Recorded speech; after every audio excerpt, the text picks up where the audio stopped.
Hey guys, welcome to the channel. Welcome to the vlog, Car Connections. Make sure you subscribe. All right, quick post on this. A lot of questions specifically around how does this car compare to my other cars.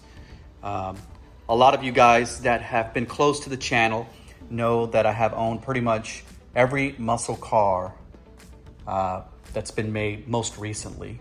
If you go back to the channel, you will notice that I owned a Dodge Charger wide body in FA green. I think I had that car for about maybe a year, give or take. I also owned a 2019 actually, Camaro ZL1 1LE. And I also owned I owned that one for about a year. Then I also had a Dodge Challenger wide body. It was white. I think I had that one also for a year. And now I own a 2022 Ford Mach 1. So since I've owned all three, people are asking me to make a comparison around what's my overall impressions. And the good thing is, again, I owned all of them, and not just like your typical car reviewer that you see online, where they actually get a hold of these cars and they drive them for maybe an hour, or only get these cars. You know, they go to the dealership and they drive them around for maybe 20, 30 minutes. You get a whole other layer of perspective on these cars. And so I guess one thing that I'll share, and this is gonna rock some people's boats, I already know it, because there's something in this world that there's this huge competition amongst muscle cars. You know, Challenger is too big. You know, the Camaro, you can't see out of it. The Mustang, you know, it's outdated. You just go on and on. There's constant competition around these cars. But again, I owned all of them, and I'm going to tell you something right now that might be a shocker for some of you guys, and this is my personal belief and my personal comment. And again, I've owned all these cars, so this is not coming from just pie in the sky related to these cars. So the first thing I'm going to start off with is, how does a Camaro compare to the Mustang? The first thing, this should give you a clue automatically, is the first thing I'll share with you is that both of these cars, both GM and Ford, share the 10-speed automatic. They both actually got together and funded and did the co-development of the 10-speed automatic that comes in this car. That right there should automatically tell you a lot. Okay? What I'm going to tell you, when I look at this car and the way it drives and the way it handles, compared to the Camaro right now, they're like literally identical. I'm telling you guys. Just the way they feel and the way they drive and the way they handle. And again, I am comparing a Camaro ZL1 1LE with its track pack similar to this. Now, granted, it's not the GT500, and I'm sure that would give me a different atmosphere. So maybe there's not an apples to apples comparison, right? But I've also owned a Camaro SS. So again, I am comparing apples. Both cars feel very well put together. And what do I mean by that is that the fit and finish on the cars is really, really good. The way the car feels when you're driving it, they feel really, really tight. Again, I say like a tank. When I say tank, in my head, I've never driven a tank, but I just imagine if you get on a tank, I would imagine everything feels very solid and grounded. And that's the way this feels, and that's the way the Camaro felt. They feel identical. It's almost like GM and Ford create this competition to sell cars. But the reality is, underneath the skin, they're extremely similar in the way they feel and drive.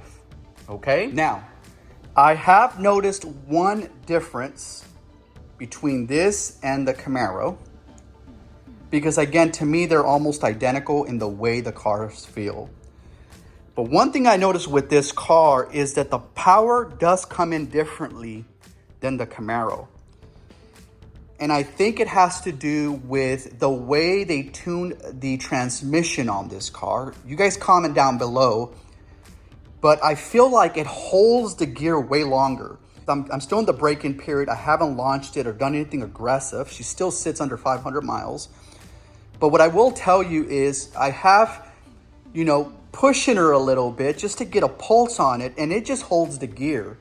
And what I did is I looked it up on Google and did some research. It's coming to find out that this car actually will redline. Again, you guys, you pony guys out there, keep me honest. I think it's 7,500 RPM. And I think the Camaro only goes up to 62 or 6,500.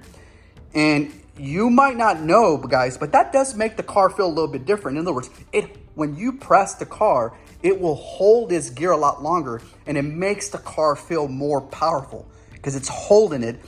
And then the other thing is that again, similar transmission, but the transmission on this absolutely is tuned differently than the Camaro, for sure. This one is very quick shifting, extremely quick. Now, again, they're the same transmission. They both invested in creating this transmission. I think what's different is how they tune them are very different to each other. But again, guys, I'm telling you, extremely similar cars. Extremely similar. And these are not muscle cars, first of all. These are complete sports car. They have the muscle car heritage and lineage, but these are not muscle cars anymore, guys, okay? The Challenger and Charger are muscle cars. They're different than this. These are extremely good at gripping the street and handling, both the Mustang and the Camaro. These are full-blown sports cars, first of all. So when we're comparing those cars, it's like apples to oranges. It really is. They're different cars for different people on what you're looking to drive. They're just different. They're genetically modified differently. They just are. They're different beasts of their own. This car, Camaro, very, very, very similar. I will give another, so the transmission's tuned, and then the other thing I will tell you for sure, and everybody says this, and it's true, I've owned them, you do get better visibility. There is better visibility off this car than the Camaro, but I will also tell you, after you've been driving the Camaro for maybe, say, 2-3 weeks, you won't notice a difference, guys. You actually get used to it, and it feels like any other car. So a lot of people make a big thing on, especially early people that are reviewing this car. Oh, you can't really see how this car, it's like, well, yeah, dude, you got to drive it for about 2 weeks or a month and actually own the car to actually get used to the car. You will get used to the car. Trust me. Initially, it might feel weird, but after a while, it's like normal. And you will only notice a difference when you get out of the Camaro and you go into another car, how much more visibility you're getting out of other cars because you get used to driving the Camaro that way. The last thing I'll just say, because again, there's a lot of things around. Can you please compare them? First of all, again, I think I just gave you guys a quick clue around how does this and the Camaro compare to the Charger. Complete different. First of all, the Charger's a 4-door sedan. So I think the Charger sits on its own. It's its own entity, and it's a fantastic car. It's a badass car, guys, right? That has 4 doors.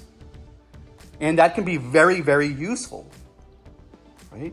The practicality on that car is amazing. And the next thing I'll just share with you is that the Charger and the Challenger feel very different. Again, I own both, and I've had them for a period of time. The Charger actually feels a little bit more tidy up. It's a little tidy, feels a little bit more well put together. And the Challenger is a little bit more loose compared to the Charger. And loose meaning it's a little loosey on the suspension. Not as much as a Charger. Again, the Charger is a little bit more tight compared to the Challenger.